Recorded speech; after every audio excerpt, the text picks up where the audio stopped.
आपका दिमाग, आपके बच्चों का दिल दिमाग रूह जिस्म जान उसकी सोचें परमेश्वर के हाथों में। तो जब आज आपको आत्मिक सॉल्यूशन मिलने वाला है, मेरा विश्वास है आप उसे फॉलो करेंगे। परमेश्वर ने चंडीगढ़ के विषय में मुझे एक विजन दिखाया। जब मैंने खुदा से कहा प्रभु मैं क्या बोलूंगा वहां जाके, मैं अपनी ओर से कुछ नहीं कहना चाहता, मैं अपनी बाइबल स्टडी से कुछ नहीं बोलना चाहता, मुझे गहरी बातें बोलने का शौक नहीं है क्रूसेड्स के ऊपर, मैं क्या बताऊं। परमेश्वर ने मुझे बताया कि जाके चंडीगढ़ के लोगों को बोल कि तुम्हें ज्यादा दिया गया है, तुमसे ज्यादा मांगा जाएगा। मैंने कहा प्रभु इसका मतलब क्या है? प्रभु ने कहा मैंने चंडीगढ़ के लोगों को ज्यादा दिया है, इनके तोड़े ज्यादा दिए हैं इनको। बाइबल में एक को 5, एक को 2 और एक को 1 दिया था। 5 वाला गया और 5 के साथ 5 कमाए, 2 वाले ने 2 के साथ 2 कमाए, 1 वाले ने मिट्टी में छुपा दिया। कहा मैं डर गया था, तू कठोर मनुष्य है बॉस, जब तू आता तो मेरी क्लास लेता इसलिए मैंने छुपा दिया। और बॉस ने कहा तू मुझे अगर कठोर समझता है तो मैं कठोर ही हूं, जाओ इसको वहां फेंको जहां रोना और दांतों का पीसना हो। प्रभु ने मुझसे कहा मैंने चंडीगढ़ के लोगों को ज्यादा दिया है और मैं ये चाहता हूं कि ये ज्यादा मुझे वापस करें। अब मैं आपको बताता हूं परमेश्वर आपकी लाइफ से क्या चाहता है और क्यों चाहता है। आप नोटिस करेंगे एक व्यक्ति जितना टैलेंटेड होता है, शैतान उतना ही उस पर अटैक करने की कोशिश करता है। प्रभु ने मुझसे कहा कि इनको क्या कहना है कि इनकी लाइफ में वो खालीपन ना रहे जिससे ये जूझ रहे हैं, वो ट्रबल, वो मानसिक डिप्रेशन, वो जिंदगी की तंगियां जिनमें से ये निकल रहे हैं और इनको मालूम नहीं कि निकलना कैसे है। ये वचन तू इन्हें बताएगा और ये इस वचन को मानेंगे और आने वाले समय में निकल जाएंगे। प्रभु यीशु मसीह की सबसे इंपॉर्टेंट आज्ञा क्या है? बाइबल में बहुत सी आज्ञाएं हैं, लेकिन प्रभु यीशु मसीह ने पहाड़ पर जब स्वर्ग जाने वाले थे, मत्ती 28 उसकी 18 से 20 में लिखा है कि यीशु ने कहा उनके पास जाकर स्वर्ग और पृथ्वी का सारा अधिकार मुझे दिया गया है, तुम जाओ और सब जातियों के लोगों को चेला बनाओ, उन्हें पिता पुत्र पवित्र आत्मा के नाम में बपतिस्मा दो और सब बातें जो मैंने आज्ञा दी हैं मानना सिखाओ और देखो मैं जगत के अंत तक तुम्हारे साथ।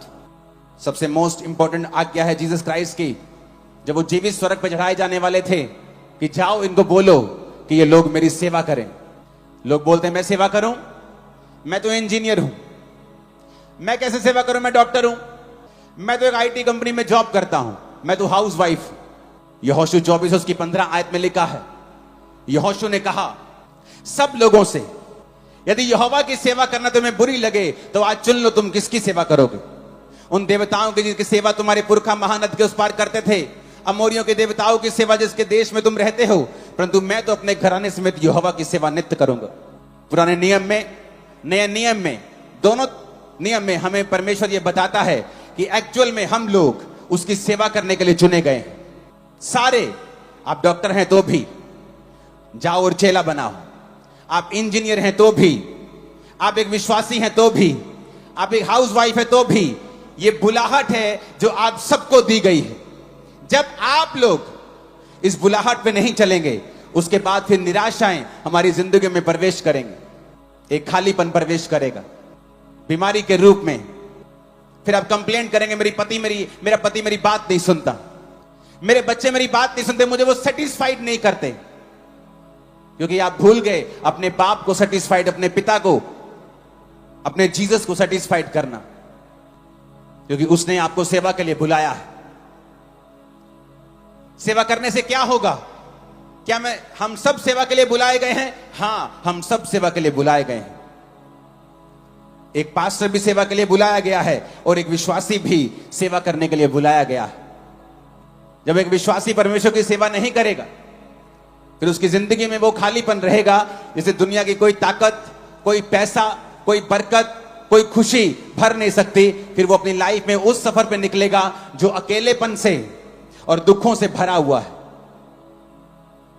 फिर आप क्वेश्चन करेंगे परमेश्वर अगर मेरी लाइफ में तू है तो मेरी लाइफ ऐसी क्यों है?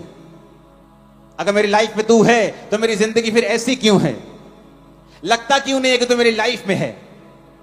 क्योंकि आप अपनी लाइफ की जो पहली कॉलिंग है सेवा करना, उसे आपने दूसरे, तीसरे, चौथे और लास्ट नंबर पे कर दिया है।